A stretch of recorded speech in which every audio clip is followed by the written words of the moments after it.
My friends, let us begin by considering something very simple, yet something that has eluded the spiritual seeker for generations.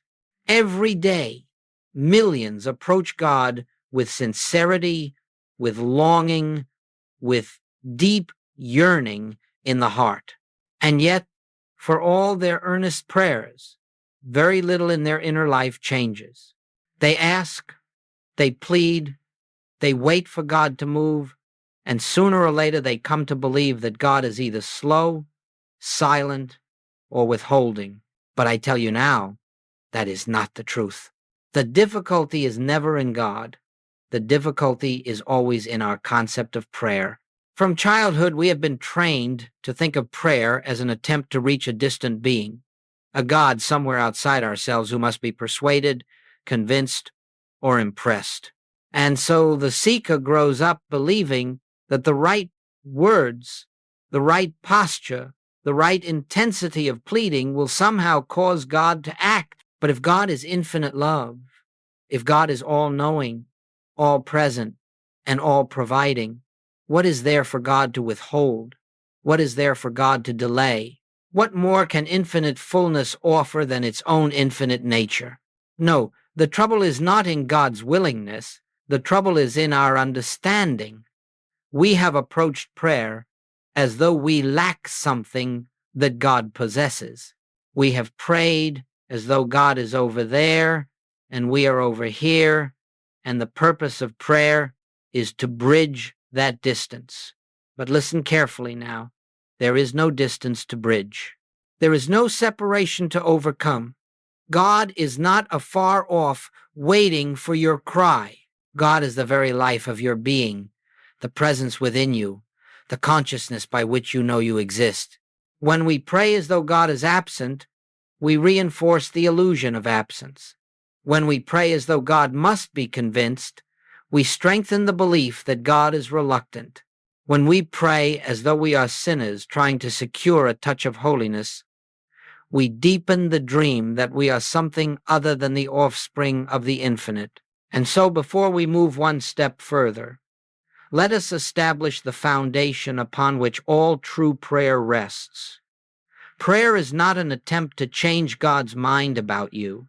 Prayer is the awakening that changes your mind about God, about yourself, and about the nature of reality. Prayer is not a cry sent outward. Prayer is a recognition arising inward. Prayer is not a request. Prayer is awareness.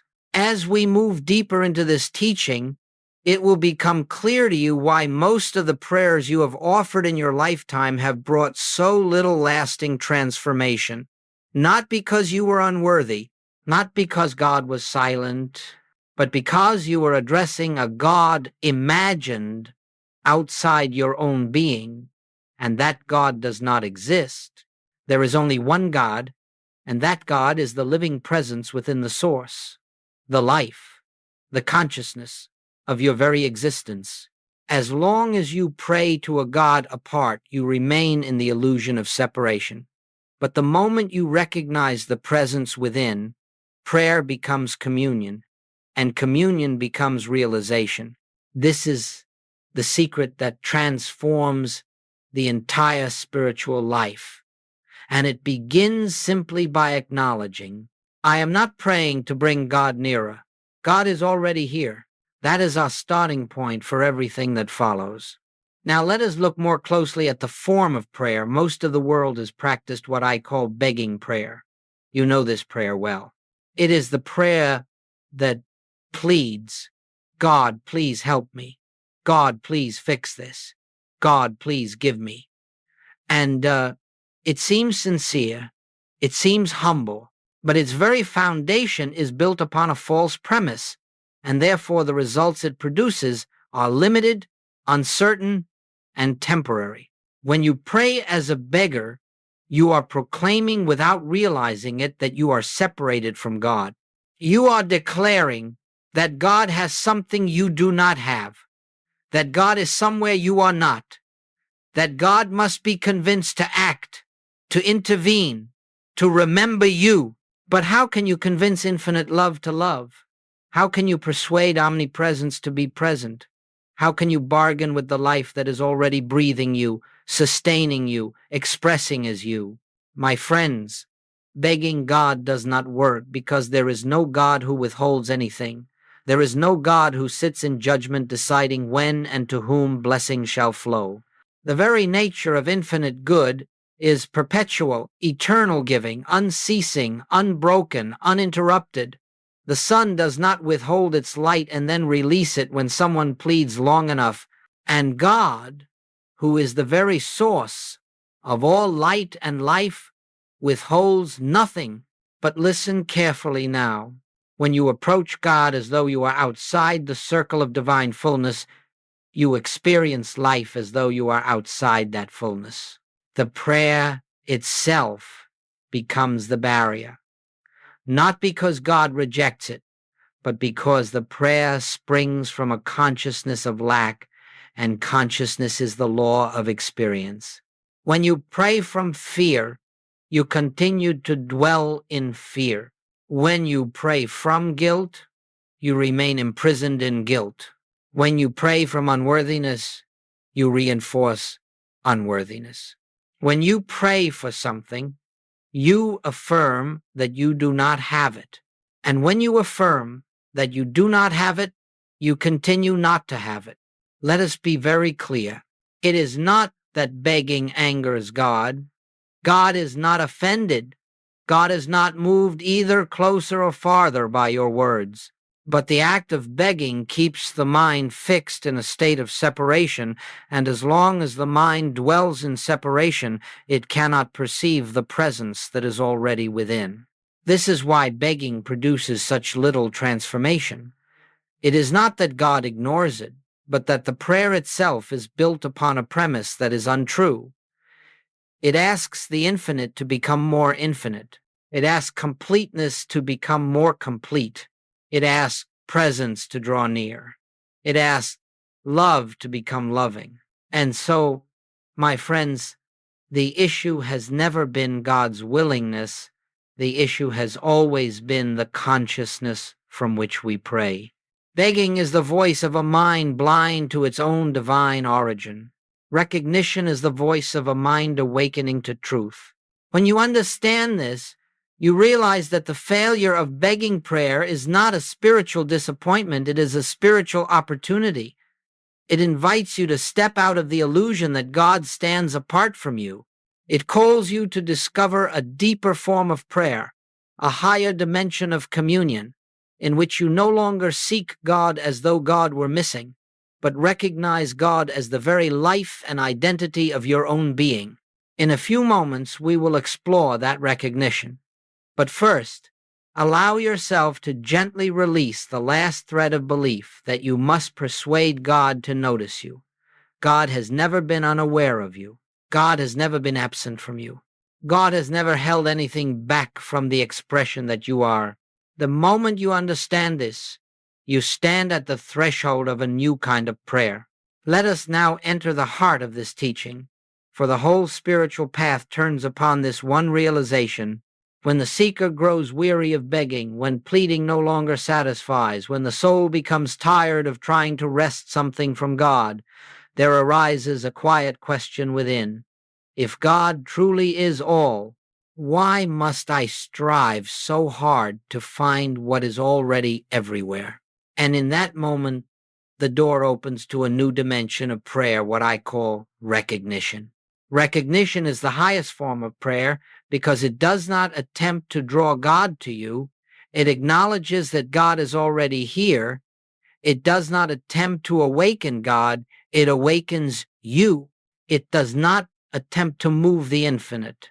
It allows the infinite to reveal itself where it already is. In recognition, prayer is no longer directed outward. It is not aimed toward the heavens. It is not projected toward a distant throne. Recognition is the inward turning that discovers the presence at the center of one's own being. It is the still, restful awareness that says, not as affirmation, not as hope, but as spiritual fact, God is here. God is the life I am. God is the consciousness by which I know this moment. I am not seeking God. I am recognizing God. Do you see the profound shift? Begging assumes absence. Recognition assumes presence. Begging springs from fear. Recognition springs from truth. Begging imagines separation. Recognition reveals oneness. This is why I have often said, prayer is not something you do. Prayer is something you awaken to. When you enter into recognition, you are not constructing a prayer. You are not forming thoughts and presenting them to God. You are not trying to bend the divine will in your favor. Rather, you are allowing the false sense of separation to dissolve so that the presence may shine through you unobstructed. Let me assure you, this is not positive thinking. It is not mental suggestion. It is not a technique designed to achieve results. Recognition is the simple and sacred acknowledgement of what eternally is. Truth does not need your persuasion. Truth requires only your awareness. When you turn inward, not to your emotions, not to your intellect, but to the silent core of your being, you discover a profound stillness. And in that stillness, something becomes evident that words cannot adequately express. You and God are not two. There is no you here and God there. There is only the one, life appearing as your life, the one mind appearing as your awareness, the one presence manifesting as your very existence. Recognition is the unveiling of this reality. In this state of inner knowing, you do not ask for supply.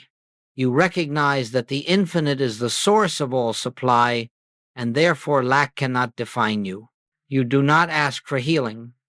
You recognize that divine wholeness is the truth of your being, and therefore disease cannot alter your identity. You do not ask for God to guide you. You recognize that infinite intelligence is the mind by which you know truth, and therefore direction flows naturally. Recognition changes everything, not because God becomes more present, but because you have become more aware of the presence that never left. And the moment you touch this awareness, prayer ceases to be an effort. Prayer becomes communion, and communion becomes realization. My friends, once you taste recognition, you will never again be satisfied with pleading. You will never again feel compelled to convince God to act on your behalf. Instead, you will rest deeply, quietly, confidently in the truth that God is the silent reality of your own being, and that all good flows from that realization. This is the turning point. From this moment forward, prayer is no longer an attempt to reach God. Prayer becomes the discovery that God has been the substance of your own life all along. As we proceed now, let us turn our attention to the very center of spiritual realization, the true nature of God. For until we understand what God is, we cannot understand prayer, and until we understand prayer, we cannot understand ourselves. All spiritual confusion rests upon misconceptions of God, and so we must clear away these illusions with quiet, gentle clarity. For centuries, humanity has imagined God in its own image, a larger, more powerful version of a human being. A God who approves, who disapproves. A God who rewards and withholds. A God who comes and goes. A God who judges, reacts, responds in time. But, my friends, such a God does not exist. That is a God formed in the mind of man, and therefore bound by the limitations of the mind that conceived it. Let us set aside once and for all the notion of a God who resembles a magnified human personality. God is not a person. God is not a superhuman. God is not an object in space, nor a force that moves at intervals. God is infinite presence, unbounded, unconfined, indivisible. God is the very essence of life, the substance of being, the intelligence that animates all existence. When we say God is infinite, we mean exactly that.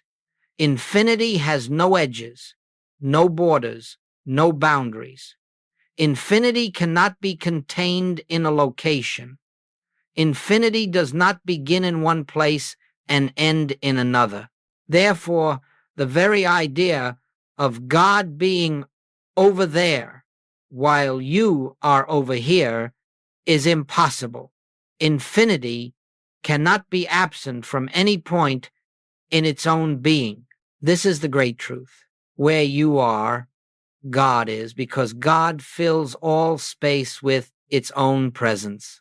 You cannot step outside of infinity. You cannot enter where it is not. You cannot draw it nearer because it has never been far. You cannot call it to you because it has never ceased to abide within you. Consider the nature of light. Light needs no permission to shine. It needs no command to radiate. It is the nature of light to reveal itself, to fill whatever space it touches. But even the brilliance of sunlight is only a faint illustration of the nature of God, for God is not merely light, it is the very source of all light, the life within all life, the wisdom within all intelligence. If God is infinite presence, then God cannot withhold. Infinity cannot diminish itself. Infinity cannot restrict itself. Infinity cannot reduce its nature to favor one and exclude another. The very thought that God might withhold good, delay good, ration good, or allocate good is spiritually impossible. The infinite cannot be partial. The infinite cannot be selective. The infinite is the fullness of good, pouring itself forth endlessly. This understanding shatters the foundation of fear. For if God is truly infinite good, then good is not something you must convince God to release. Good is the nature of reality itself. It is the atmosphere in which your being exists. And every fear, every lack, every shadow is merely the mind's temporary blindness to that reality. When you pray to a God you imagine must be persuaded, you are praying to an illusion. But when you rest in the awareness of God as infinite presence, always expressing itself as your very life, you are dwelling in truth, and truth reveals itself in peace. Let this become clear within you. God is not something to be attained. God is something to be recognized. Not because God is absent, but because we have been asleep. The infinite cannot come to you. It is already here. The eternal cannot begin for you. It already is. The divine cannot improve toward you. It is perfect now. When you understand the true nature of God, begging becomes impossible. What remains is recognition, silent, restful, profound. And in that recognition, your entire relationship with prayer changes, because your entire understanding of God changes. And now, having seen what God is, we must turn to the next great revelation, the true nature of you. And now, my friends, having paused to consider the true nature of God, we must turn to the second half of the great equation, the true nature of you. For if you hold a mistaken concept of God, your spiritual life will be filled with confusion. But if you hold a mistaken concept of yourself, your spiritual life will be filled with struggle. It is only when both are seen clearly that prayer becomes a living communion and not an act of desperation. Let me say something that may startle you at first, yet will feel strangely familiar the moment it settles into your heart. You are not a sinner seeking God's approval. You are God's spiritual offspring, expressing the very nature of the infinite. Not someday, not after repentance, not after improvement, not after spiritual achievement. Now, as you sit here, as you breathe, as you listen, your true identity is not the personality you have cultivated nor the story you have lived. Your true identity is not your successes or your failures, your virtues or your mistakes. These are experiences in time, but they are not the essence of your being. They come and they go, but the reality of you remains unchanged. The real you, the spiritual you, is the expression of God's own being, individualized as your life, not separate from the source, but one with it, not created from God as though fashioned from divine material, but existing in God, inseparable, indivisible, eternal. I tell you this, nothing you have ever done has altered your spiritual identity, because identity is not shaped by human experience. It is established by God and maintained by God. You may have walked through guilt, but guilt has not touched the truth of you. You may have suffered, but suffering has not scarred the essence of you. You may have erred, but error has not stained the reality of you. You may have believed yourself unworthy, but belief does not alter divine fact. And here is the great paradox. The more you identify with the human sense of self, weak, flawed, fearful, the more you pray from that identity. And the more you pray from that identity, the more you reinforce its illusion. A beggar prays like a beggar. A guilty mind prays like a guilty mind. A fearful heart prays like a fearful heart. And each of these prayers strengthens the very condition it seeks to escape. But the moment you recognize who you truly are, prayer is transformed. When you know yourself as God's child, not symbolically, not poetically, but factually, your entire approach to prayer changes. You no longer beg for good. You recognize good as the nature of your being. You no longer plead for God's presence. You realize that presence is the life functioning as you. You no longer attempt to earn love. You awaken to the truth that love is the fabric of your identity. This is why Jesus said, "The kingdom of God is within you." He did not mean it metaphorically. He meant that the fullness of God, the essence of God, the life of God, is already implanted within your consciousness, not to be gained, but to be realized. Not to be achieved, but to be uncovered. The spiritual life is not the effort to become something other than what you are. The spiritual life is the awakening to the fact that you cannot be anything other than what God created you to be. Recognition prayer rests upon this truth. God is the infinite presence.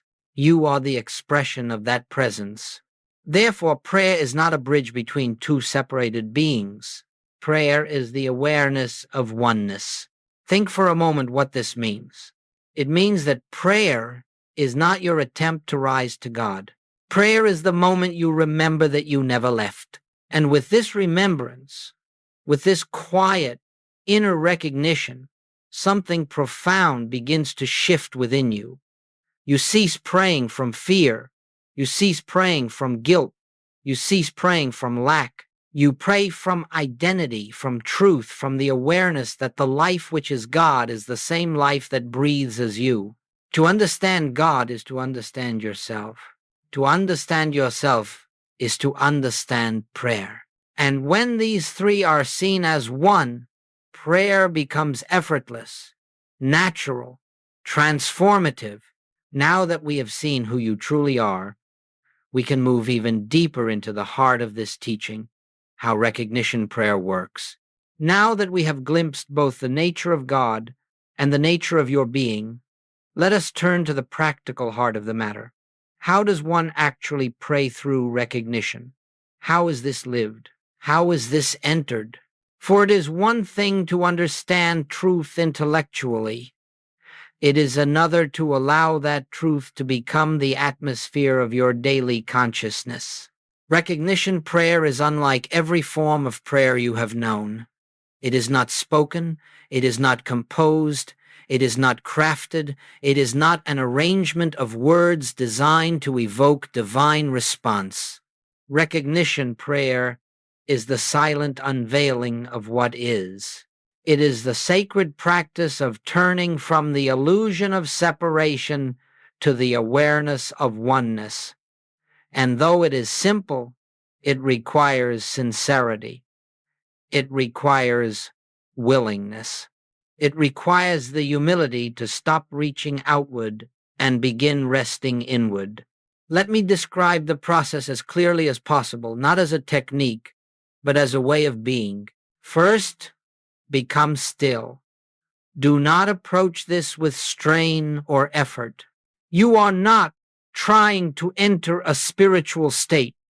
You are allowing the mind to quiet its frantic motion so that what is already present may reveal itself. Sit or stand, it matters not. What matters is the willingness to be still. Second, release the desire to get something from God. This is the great turning point. As long as you enter prayer seeking a result, healing, supply, guidance, you are approaching God as a means to an end. But God is not a means. God is the end. God is the fullness. God is the very substance of your being. When you drop all desire to get, prayer becomes pure. Third, recognize that God is here, not as a thought, not as an emotion, not as a sensation, but as a living presence. The presence that fills the room. The presence that fills your awareness. The presence that cannot be absent because it is infinite. Simply acknowledge this not as a mantra, but as truth. Fourth, recognize that this presence is your very identity. This is the highest recognition. God is not merely near you. God is the life that you are living. God is the consciousness by which you think, the breath by which you breathe, the awareness by which you know this moment. You are not trying to connect with God. You are realizing that connection is the eternal fact of your being. Fifth, rest in silent awareness. No words, no requests, no mental activity designed to achieve anything. You are not thinking about God. You are not imagining God. You are simply being, and in that beingness, the presence reveals itself. This is communion. This is prayer. This is the moment when illusion fades and truth dawns. In this inner silence, things happen that no mind can plan. Fears dissolve without effort. Clarity appears without reasoning. Peace flows without pursuit. Why? Because in the silence, you have ceased interfering with the action of the infinite. You have stopped attempting to live life by your own strength and have allowed God to live its life as you. Recognition prayer is not a doing. It is an allowing. It is not an attempt to create truth. It is the invitation for truth to reveal itself. It is not a method for producing spiritual results. It is the awareness that spiritual reality is already complete. You do not pray to change conditions. You pray to see through them. You do not pray to bring God into the situation. You pray to recognize that God is the only presence within the situation. You do not pray to invite God to act. You pray to become aware of the divine activity already at work. And as this recognition deepens, something profound begins to happen. Conditions that once seemed immovable begin to shift, not because God finally heard you, but because your consciousness opened to the truth that had been present all along. This is the secret of recognition prayer. It is the prayer of realization, not request. It is the prayer of identity, not effort. It is the prayer of communion, not communication. And now that you understand the process itself, it is time to witness how this inner shift transforms real lives. For truth, once recognized, demonstrates itself. Now let us turn to something very important: how recognition manifests in actual human lives. For spiritual truth when realized, always expresses itself. It cannot remain hidden. It cannot remain theoretical.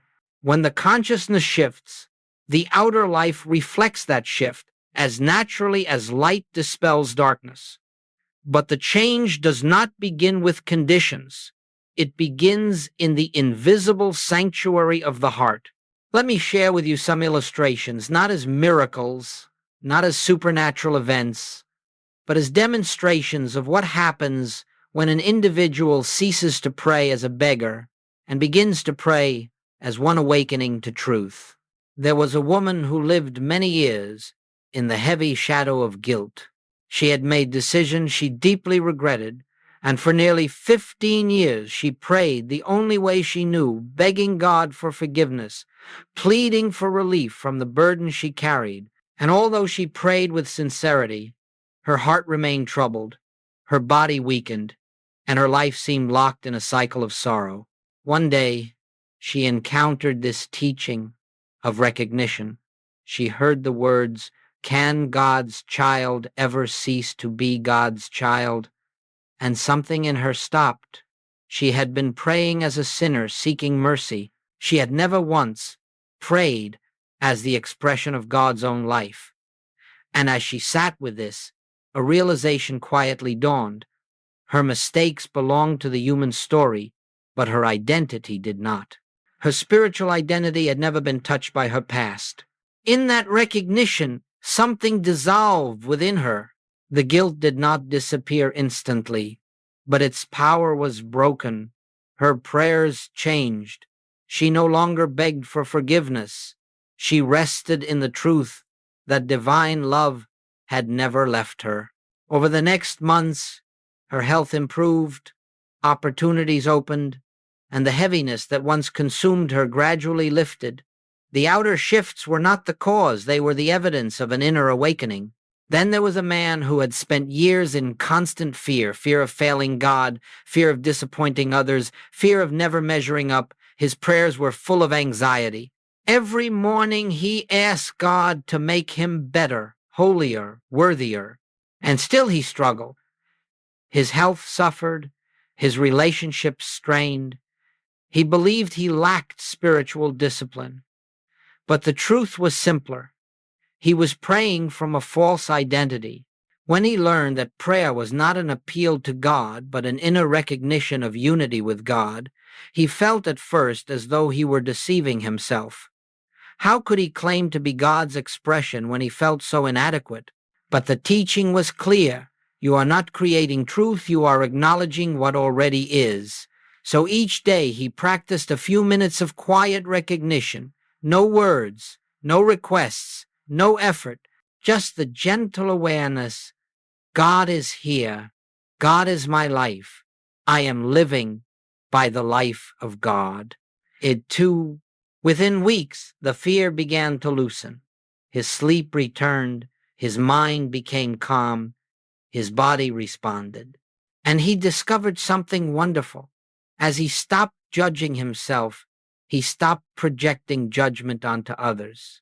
His relationships softened, healed, and opened, not because he tried to change them, but because consciousness changed.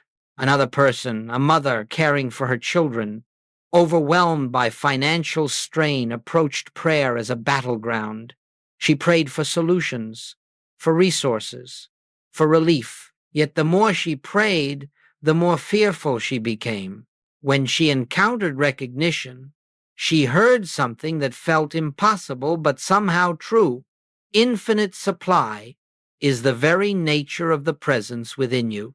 She had been seeking supply outside, but supply cannot be found in the outer world. It can only appear outwardly after it is recognized inwardly. And so, instead of praying for money, she began to rest each morning in the awareness that the infinite is the source of all good, and that this infinite is the life expressing as her and for her. She did not deny the bills. She simply refused to let appearances define consciousness. Gradually, her fear quieted, her thinking cleared, and she began seeing possibilities she had never considered. In time, her situation shifted, new work, unexpected openings, stability. But the true miracle was her inner transformation. She no longer lived as one abandoned by God, but as one upheld by the presence. My friends, these stories all point to one truth. Consciousness creates experience. When consciousness is filled with fear, fear appears. When consciousness awakens to truth, truth unfolds. Recognition does not manipulate circumstances. It reveals the divine harmony already present beneath them. It does not bring God into the human situation. It awakens us to the God who is the only presence within the situation. And so I tell you, your life does not transform because God suddenly acts on your behalf. Your life transforms because you cease blocking the flow of divine good with the belief that you are separate from it. This is the power of recognition prayer. This is the quiet revolution that unfolds when we remember who we are and who God is. And now, let us bring this into daily living, into the simple moments where the presence can reveal itself most clearly. Up to this point, we have spoken of recognition as though it were something entered during moments of quiet. But now we must take the next step, for spiritual realization is not meant to be confined to meditation. It must flow into the very fabric of daily living. It must move with you into the marketplace, into your home, into your work, into every encounter and circumstance. For the presence is not limited to holy moments. The presence is the very substance of life itself. The question arises, how do I live from recognition when the demands of the day press upon me? How do I remain aware of truth when fear, conflict, or uncertainty arise? The answer is simple, though not always easy. You return again and again to the inner awareness that God is the only presence, the only power, the only life functioning in this moment. You do not wait for ideal conditions. You do not wait for silence or solitude. You do not wait until fear has passed or obstacles have vanished. You bring recognition into the midst of your circumstances, and in that bringing, the circumstances lose their power over you. Let us consider a practical example. Suppose you wake in the morning and a sense of anxiety is already present. The human mind immediately tries to resolve it, to analyze it, to fix it. But the spiritual consciousness does something entirely different. It pauses, it breathes, it remembers. God is here. God is the presence of my very being. Nothing can separate me from the infinite that lives me.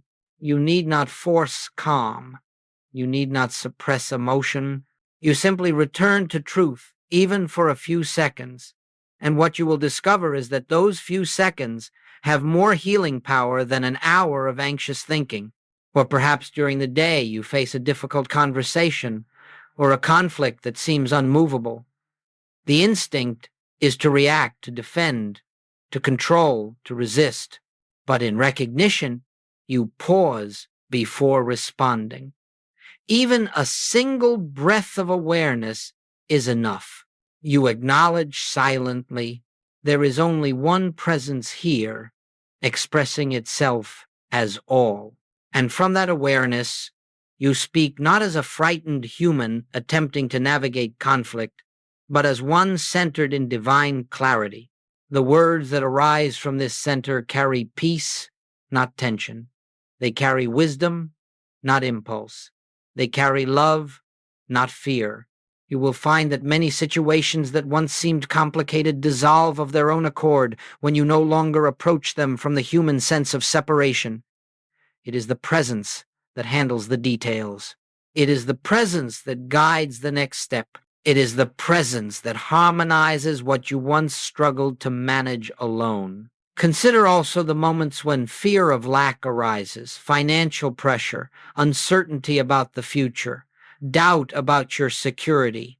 Instead of asking God to provide, you return inward and recognize God is the infinite source of all supply, and this source is the life expressing as me. You do not deny the appearance. You simply refuse to let the appearance define your consciousness. And as consciousness stabilizes in truth, the outward situation responds, not magically, not by bypassing natural order, but through the natural unfolding of clarity, opportunity, and right action. This is what it means to live. Recognition. You do not wait for trouble to pass. You do not wait for external reassurance. You do not wait for conditions to improve before remembering truth. You remember truth in the midst of whatever arises. Each time you turn inward, even for a moment, you shift the axis of your life from human effort to divine flow. And as this becomes habitual, something beautiful occurs. You begin to discover that recognition is not something you occasionally practice. It becomes the very atmosphere of your being. It becomes a background awareness that supports every activity, every decision, every interaction. You walk through the day not as one struggling to reach God, but as one resting in the presence that is living you. You respond to life from peace rather than from panic, from wisdom rather than from worry, from truth rather than from fear. And in this way, daily life itself becomes the field of spiritual realization. The world does not change first. You change first. And as your consciousness changes, the world takes on a different appearance, not because it alters, but because you now behold it through the lens of truth. This is the secret of daily spiritual living, the willingness to return again and again to the silent awareness that God is here, God is now, God is the life you are. In that returning, everything becomes simpler. Everything becomes clearer. Everything becomes peace. And now, having brought this teaching into the living of each day, we are ready for the final movement of this journey, the closing recognition that draws all things together. And now, my friends, we come to the gentle close of this unfolding, not the end of the journey, but the beginning of a new way of walking it. We have seen the illusion behind begging prayers. We have seen the futility of reaching for a God imagined outside ourselves. We have seen the error of approaching infinite presence as though it were distant, reluctant, or withholding. And in their place, we have uncovered the quiet, sacred truth of recognition, prayer as awakening, prayer as communion, prayer as the natural realization of oneness. As we conclude, let us gather these truths into a single, clear understanding. Prayer is not your effort to bring God to you. Prayer is the awareness that God has never left. Every time you pause, even for a moment, and acknowledge the presence within, the illusion of separation loosens. Every time you rest in the silent assurance that God is the life you are living, fear dissolves. Every time you withdraw your energy from pleading and turn inward to recognition, harmony begins to flow. You do not make it flow. Divine harmony is ever flowing. You simply stop obstructing it with mistaken identity. Understand this deeply. You do not need to persuade God. You do not need to prove yourself worthy. You do not need enough faith, enough holiness, enough discipline to earn God's attention. You already live in the fullness of God's attention. You already dwell in the embrace of infinite love. You already move within the life that is God itself.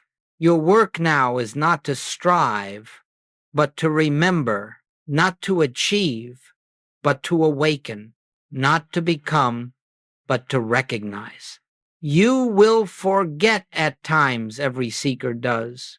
You will fall back into old habits of fear or pleading. You will feel the pull of human conditioning, but do not condemn yourself when this happens. That, too, is only the echo of the old self. When you notice it, gently return to truth. Softly, without judgment, turn again to recognition. And if you must return 100 times a day, then return 100 times a day. Each return weakens the illusion. Each return strengthens the awareness of truth. Each return draws you deeper into the realization that the presence you seek is the presence you are. So as we part for now, carry this with you. You are God's spiritual offspring, complete, whole, and beloved. This is not a hope. This is not a promise. This is not a future attainment. This is the eternal fact of your being. May you walk in recognition. May you rest in the silent assurance of oneness. May you discover, moment by moment, the peace that requires no request, the supply that requires no pleading, the love that requires no permission. And may your prayer from this day forward be the prayer of realization. God is here. God is the life I am. Nothing can separate me from the infinite that lives me. With this awareness, you are free.